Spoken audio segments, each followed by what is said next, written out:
Kalian tahu nggak, kekaisaran besar kayak Romawi itu bisa hancur cuma gara-gara ada yang beli gorengan 5, bayarnya 1. Aneh kan?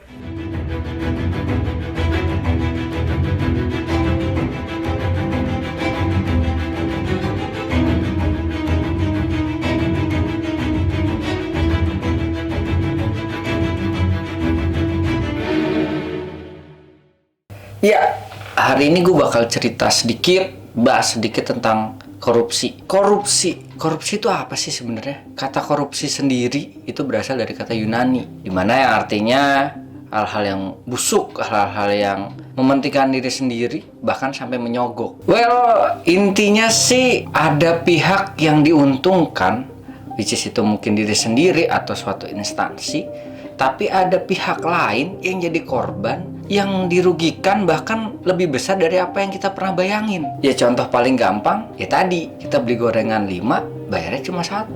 Coba kita breakdown ya, kita hitung-hitungan dikit lah. Beli gorengan 5, bayarnya 1. Anggap aja satu gorengan itu harganya Rp1.000. Berarti untuk 4 gorengan itu butuh duit sekitar Rp4.000.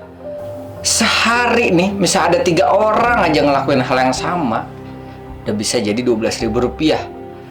Kali 30 hari dalam waktu 1 bulan, totalnya Rp360.000. Well, angka yang cukup besar nyata. Rp360.000, misalkan kita coba itu beli untuk kebutuhan pokok, let's say beras aja lah, yang mungkin kita pasti konsumsi ya setiap hari. Itu 25 kilonya atau 1 karung itu harganya rata-rata 280 ribuan lah. Kalau dengan uang 360 ribu berarti dapat 1 karung lebih, sekitar 32 kilo lah. Dan untuk rata-rata nih orang Indonesia kalau makan, sekali makan itu 100 gram beras. Kalau kita misalkan sehari makan 3 kali lah, 300 gram beras, dan punya keluarga 4 orang, 1 kilo 200 nih. Itu beras 32 kilo baru habis dalam waktu 26 hari. Korupsi itu emang udah jadi budaya yang toksik banget lah pokoknya. Kita ambil contoh nih, kaisar yang besar dan mungkin paling terkenal yang kita mudah tahu, yaitu Julius Caesar. Itu dapat posisinya jadi kaisar dengan cara ngebunuh Kaisar Antonius, which is dia itu, Kaisar Antonius, adalah sahabat dekatnya bapak bos Julius Caesar. Kalian kebayang kan? Cuma gara-gara posisi rela ngelakuin pembunuhan. Wow ya. Dan ternyata Julius Caesar lengser atau nggak jadi kaisar lagi juga karena hal yang sama, dibunuh oleh Kaisar Brutus cuma demi sebuah posisi.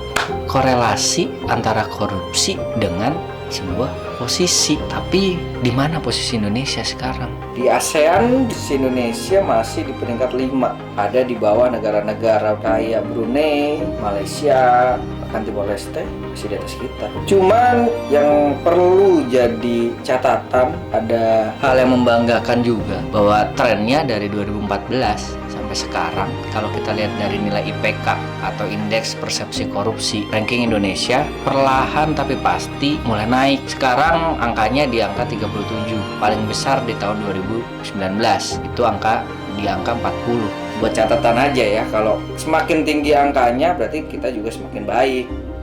Memang kalau kita lihat dari sisi lain juga, dari indeks perilaku anti korupsi, tingkat kepedulian warga Indonesia untuk memberantas korupsi pun juga meningkat. Apalagi dari tahun 2012, secara grafik, secara angka juga meningkat pesat. Kita pun terbantu dengan langkah pemerintah untuk membentuk KPK, lembaga independen untuk memberantas korupsi. Tapi ya kita juga harus bantu lah langkah pemerintah untuk mengurangi dan menekan angka korupsi ini. Bantunya dari mana?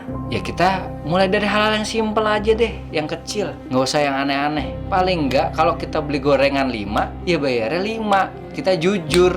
Jadi jangan sampailah kita itu deket-deket atau bakal kenal apa itu yang namanya KKN. Apalagi sampai kita jadi pelaku korupsi, kolusi, bahkan nepotisme.